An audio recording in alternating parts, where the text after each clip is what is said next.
تو وسیع صاحب، جیسا آپ نے کہا کہ مدرسے جو گزشتہ 10 سے 15 سال کے اندر ہمارے ایک موضوع بحث یا ٹاپک آف انٹرسٹ بنے ہیں، اور خاص طور سے نان مسلمس کے درمیان اس کی کیا وجہ ہے، تو اس کی وجہ جو میں ایک سمجھ سکتا ہوں کہ جب سے سچر کمیٹی کی رپورٹ آئی ہے جس میں یہ کہا گیا کہ 4% مسلمان بچے جو ہیں وہ مدرسوں میں جا کے تعلیم حاصل کرتے ہیں، تو اس کے بعد جو اس وقت کی حکومت تھی، اس کے بعد کی حکومتیں جو آئیں، ان کا ایک فوکس یہ رہا کہ انہوں نے اس بات کو انکیش کرنے کی کوشش کی اور اس کو ایک نیگیٹو پرسیپشن دیا کہ 4% مسلم بچے جو ہیں وہ مدرسوں میں جاتے ہیں۔ ارے بھائی، صرف 4% بچے مدرسوں میں جاتے ہیں، 96% بچے تو آج بھی ماڈرن ایجوکیشن سسٹم میں جا رہے ہیں، اور اگر 4% جو بچے جا رہے ہیں وہ ان ایجوکیشن انسٹیٹیوشنز میں جا رہے ہیں جن کو ہم مدرسہ کہتے ہیں، اور ہر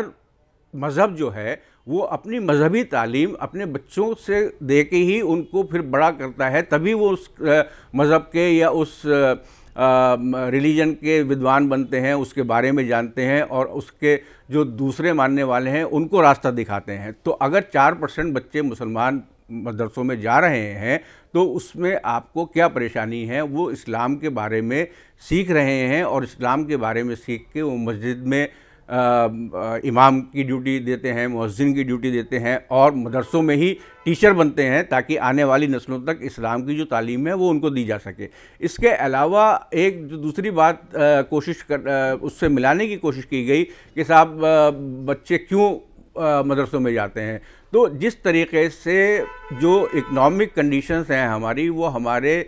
سوسائٹی کے ہر پہلو پر، ہماری زندگی کے ہر پہلو پر اثر انداز ہوتی ہیں، تو اس کا ایک واضح آپ یہ ریپیٹ تو اس کا ایک واضح اندازہ آپ اس کا ایک بہت حد تک ایک آپ اشارہ یہ مان سکتے ہیں کہ جو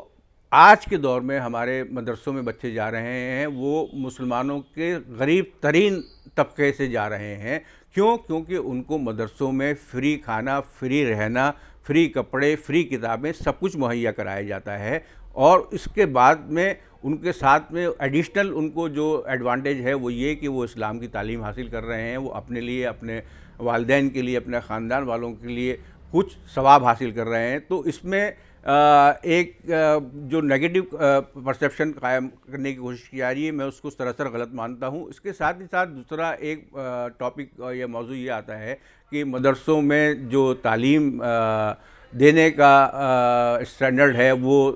دن بدن گرتا چلا جا رہا ہے، تو اس کے پیچھے کوئی اور نہیں، ہم اور آپ ہی ذمہ دار ہیں، کیونکہ پہلے مدرسوں میں جو ہمارے بڑے خاندان امیروں کے، زمینداروں کے، کاشتکاروں کے ہوتے تھے، ان کے بچے کم سے کم پورے خاندان، اگر آپ کے 4 بچے ہیں تو کم سے کم ایک بچے کو مدرسہ ضرور بھیجا جاتا تھا، تو وہ جو بچہ ایک اپر کلاس سے آ رہا تھا وہ اپنے ساتھ میں کچھ ایک بنیادی کلچر، بنیادی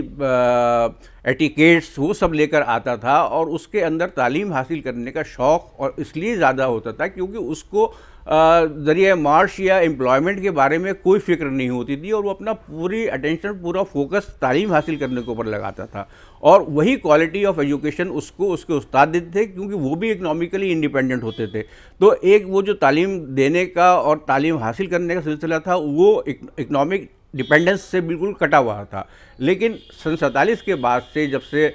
مسلمانوں کی زمینداری گئی اور مسلمانوں میں غربت کا اضافہ ہونا شروع ہوا، تو عام طور سے یہ پایا جانے لگا کہ اپنے آپ کو وقت کے ساتھ لے کر چلنے کے لیے زیادہ تر مسلمانوں نے یہ فیصلہ کیا کہ ہم اپنے بچوں کو ماڈرن ایجوکیشن، ماڈرن تعلیم دیں، تو وہ آج کی زندگی میں زیادہ کامیاب ہوں گے، آج کے معاشرے میں زیادہ کامیاب ہوں گے، ان کو امپلائمنٹ کے، ملازمت کے زیادہ بہتر موقع ملیں گے۔ اس لیے آہستہ آہستہ ہوتا یہ چلا گیا کہ ہمارے اس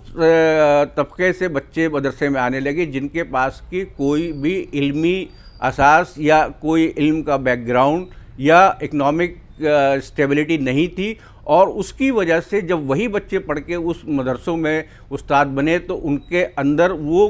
کیپیسٹی نہیں تھی جو کہ آج سے 20 سال یا 50 سال پہلے کے استاد اور طالب علموں کے اندر ہوتی۔ تو اس وجہ سے ایک حد تک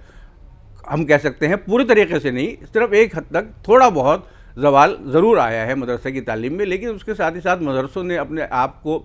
جو ہمارے موجودہ ریکوائرمنٹس ہیں ان کے ساتھ لے کر چلنے کی بھی کوشش کی ہے. ہمارے جو بڑے مدرسے ہیں ان سب مدرسوں میں آپ کو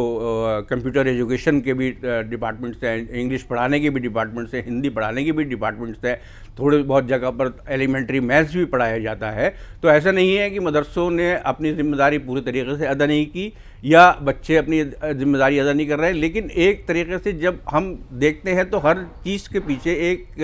اکنامک اینگل جو ہے وہ نکل کر سامنے آتا ہے, اور مدرسے کے تعلق سے بھی اور مدرسے کے بچوں یا مدرسے چلانے والوں کے تعلق سے بھی یہ ایک نیگیٹو پرسیپشن اسی اکنامک ڈیپینڈنس یا نان ڈیپینڈنس کی وجہ سے ہمارے سامنے آ رہا ہے.